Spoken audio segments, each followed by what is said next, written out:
70 شیطان اپنا پورا زور اپنی پوری طاقت لگا دیتے ہیں کہ یہ بندہ صدقہ نہ دے.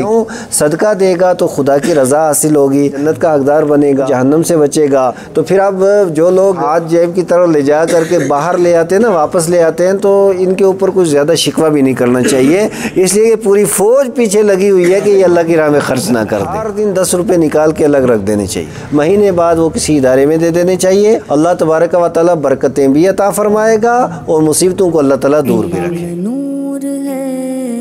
بسم اللہ الرحمن الرحیم. وعن الحسن رضی اللہ تعالی عنہ، حضرت امام حسن مجتبی رضی اللہ تعالیٰ عنہ حدیث کے راوی ہیں، بیان کرتے مصطفیٰ کریم صلی اللہ تعالی علیہ وآلہ وسلم نے ارشاد فرمایا فیما یروی عن ربہ عز وجل، اور نبی پاک علیہ الصلوۃ والسلام رب قدوس سے یہ روایت کرتے ہیں کہ اللہ تبارک و تعالی نے ارشاد فرمایا کہ انہ یقول یا ابن آدم افروغ من کنزی کا اندی ولا حرک ولا غرق ولا سرک، کہ اللہ تبارک و تعالی اولاد آدم کو اور انسانوں کو یہ خطاب کرتے ہوئے ارشاد فرماتا ہے کہ اے اولاد آدم، اپنا خزانہ تو میرے پاس رکھ دے، نہ یہ جلے گا اور نہ یہ غرق ہوگا اور نہ یہ چوری ہوگا. یعنی محفوظ جگہ پہ تو اپنا خزانہ رکھ دے. یہ رب قدوس کا وعدہ ہے اولاد آدم سے کہ اپنا خزانہ میرے پاس رکھ دے. اور آگے ایک تو پہلا وعدہ یہ کہ یہ ضائع کسی صورت میں نہیں ہوگا، اور دوسرا وعدہ یہ ہے کہ اوفیکہو احوج ما تکون الی، اور یہ میں اس وقت تجھے واپس کروں گا جب تو اس کا بہت زیادہ محتاج ہوگا. یعنی جب تو محتاج ہوگا تو یہ خزانہ میں تیرے حوالے کروں گا. یعنی اللہ تبارک و تعالیٰ خطاب کر رہا ہے کہ سودا کرنا ہے تو مجھ سے کرو، اور اللہ تبارک و تعالیٰ سے جو سودا کیا جاتا ہے یقیناً اللہ تبارک و تعالیٰ اس بندہ مومن کو اس کا فائدہ بھی دیتا ہے اور ہر طریقے سے اس کی بہتری اسی کے اندر ہے. حضرت میمونہ بنت سعد رضی اللہ تعالیٰ عنہ وہ بیان کرتی ہیں کہ مصطفیٰ کریم صلی اللہ تعالیٰ علیہ وآلہ وسلم کی بارگاہ اقدس کے اندر انہوں نے ایک عریضہ پیش کیا کہ یا رسول اللہ افتنا عن الصدقہ، فقال کہ یہ جو صدقہ ہے یہ ہمیں کیا فائدہ دے گا؟ تو نبی پاک علیہ السلام نے ارشاد فرمایا انہا حجاب من النار، کہ یہ صدقہ جہنم سے بندے کو بچا لیتا ہے. جہنم سے یہ پردہ ہے اور یہ جہنم کو اپنے پیچھے کر دیتا ہے اور اس بندہ مومن کو جہنم سے محفوظ فرماتا ہے. اور اس کے ذریعے جو بندہ خدائے قدوس کی رضا چاہتا ہے تو اللہ تعالیٰ کی رضا بھی اس کے ذریعے ملتی ہے اور جہنم اس سے دور بھی رہتا ہے. حضرت امام طبرانی نے المعجم الکبیر کے اندر اس حدیث پاک کو روایت کیا. حضرت بریدہ رضی اللہ تعالیٰ عنہ حدیث کے راوی ہیں، بیان کرتے مصطفیٰ کریم علیہ السلام نے ارشاد فرمایا لا یخرج رجل شیئا من الصدقہ حتی یفک عنہا لحیی 70 شیطانہ، کہ صدقہ دینا اور اللہ کی راہ میں خرچ کرنا یہ کوئی آسان کام نہیں ہے، کہ صدقہ کوئی بندہ نہیں ادا کرتا مگر تب کہ جب وہ 70 شیطانوں کے جبڑوں سے نکال کر کے اللہ کی راہ میں دیتا ہے. یعنی ایک شیطان وہ دوسرا تیسرا 70 شیطان اپنا پورا زور اپنی پوری طاقت لگا دیتے ہیں کہ یہ بندہ صدقہ نہ دے. کیوں؟ صدقہ دے گا تو خدا کی رضا حاصل ہوگی، صدقہ دے گا تو جنت کا حقدار بنے گا، صدقہ دے گا تو جہنم سے بچے گا، صدقہ دے گا تو برا خاتمہ اس کا نہیں ہوگا، صدقہ دے گا تو اس کے مال کے اندر برکت ہوگی، صدقہ دے گا تو اس کی عمر کے اندر برکت ہوگی، صدقہ دے گا تو اس کے اولاد کے اندر برکت ہوگی، صدقہ دے گا تو دنیا کے اندر محتاجی نہیں ہوگی. تو شیطان چاہے گا کہ اتنا اچھا بندہ بن جائے؟ تو کبھی نہیں چاہے گا. وہ تو چاہے گا کہ کسی طریقے سے میرے لشکر کے اندر شامل ہو جائے. اور دوسری حدیث کے الفاظ یہ ہیں کہ ما خرجت صدقۃ حتی یفک عنہا لحی 70 شیطانہ کلہم ینہا عنہا، کہ جب بندہ صدقہ دیتا ہے کہ وہ 70 شیطان کے جبڑوں سے نکال کر کے دیتا ہے، اور 70 شیطانوں میں سے ہر شیطان یہ چاہتا ہے کہ یہ آدمی صدقہ نہ دے. ہر شیطان یہ چاہتا ہے کہ یہ آدمی صدقہ نہ دے۔ تو پھر اب جو لوگ یعنی کئی بار ہاتھ جیب کی طرف لے جا کر کے باہر لے آتے ہیں نا، واپس لے آتے ہیں، تو ان کے اوپر کچھ زیادہ شکوہ بھی نہیں کرنا چاہیے، اس لیے کہ پوری فوج پیچھے لگی ہوئی ہے کہ یہ اللہ کی راہ میں خرچ نہ کر دے، پوری فوج لگی ہوئی ہے۔ اب اس کے باوجود بھی جو آدمی صدقہ دے دے، اب صدقات واجبہ و نافلہ جو دے دے، زکوٰۃ ادا کر دے، اللہ کی راہ میں خرچ کر دے، تو یہ دینا بھی ہے اور شیطان کے ساتھ جہاد بھی ہے، دونوں کام ہیں یہ۔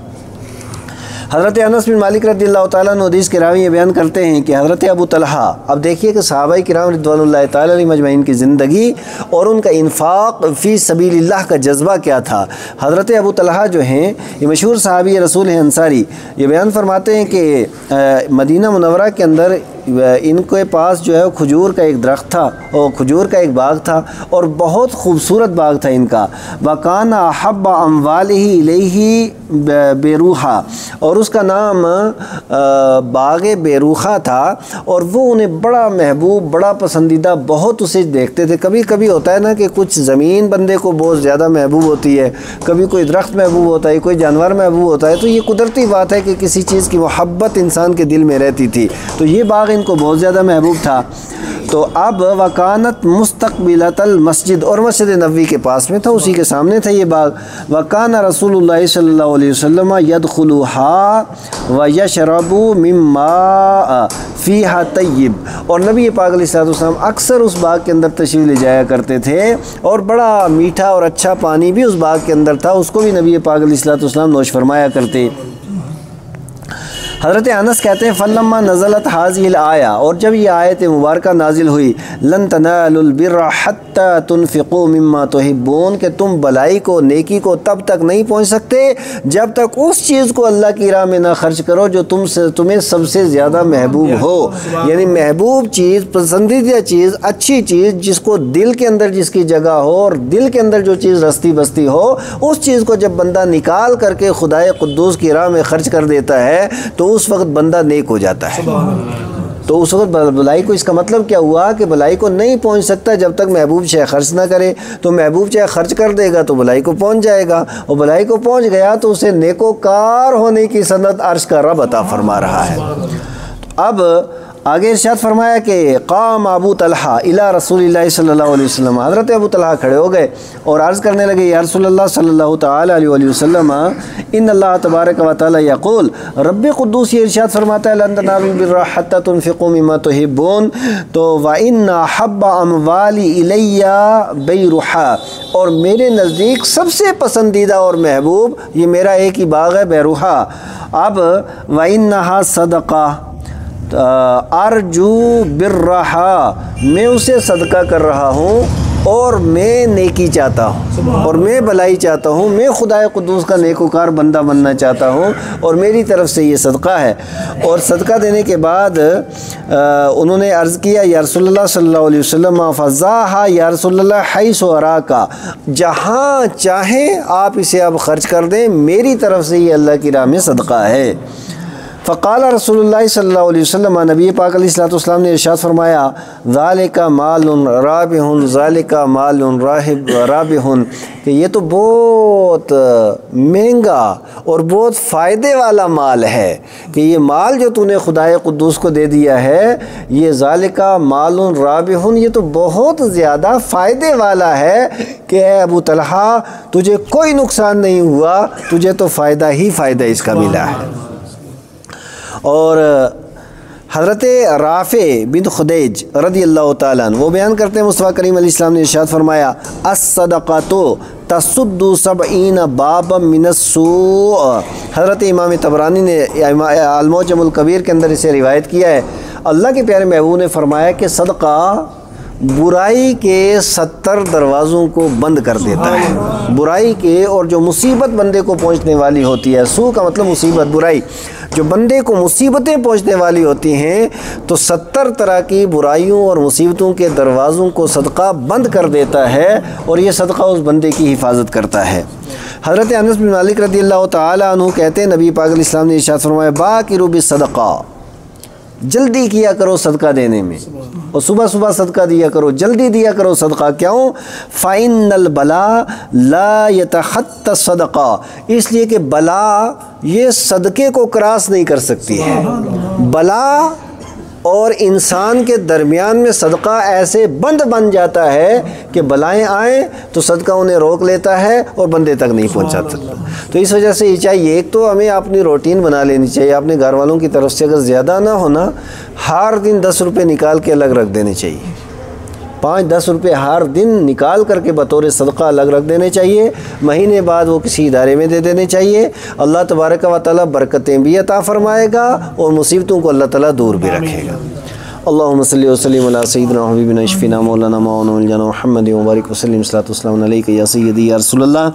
اللہم ربنا آتنا فی الدنیا حسنہ وفی الآخرۃ حسنہ وقنا عذاب النار۔ اللہم ربنا افرغ علینا صبرا وثبت اقدامنا وانصرنا علی القوم الکافرین۔ یا اللہ درس قرآن درس حدیث کو عام سے عام تر کرنے کی توفیق عطا فرما، مولا اچھائیاں اور نیکیاں کرنے کی توفیق عطا فرما، گناہوں سے بے حیائیوں برائیوں سے بچنے بچانے کی توفیق عطا فرما، عالم اسلام پہ رحم و فضل و کرم و احسان فرما، ہم سب کی دنیا و آخرت بہتر سے بہتر فرما۔ یا اللہ شر نفس و شیطان سے ہم سب کی حفاظت فرما۔ تیرے جن نیک بندوں نے اپنا قیمتی وقت نکال کر کے یہ نبی پاک علیہ الصلوۃ والسلام کے یہ فرامین عالیہ سنے، ان کی دنیا و آخرت بہتر سے بہتر فرما، ان کے مقاصد میں انہیں کامیابیاں عطا فرما۔ یا اللہ ہم سب کو دین و سنت کے سیدھے راستے پہ چلنے کی توفیق عطا فرما۔ صلی اللہ تعالی علی خیر خلق محمد و آلہ و صحبہ اجمعین و بحق لا الہ الا اللہ محمد۔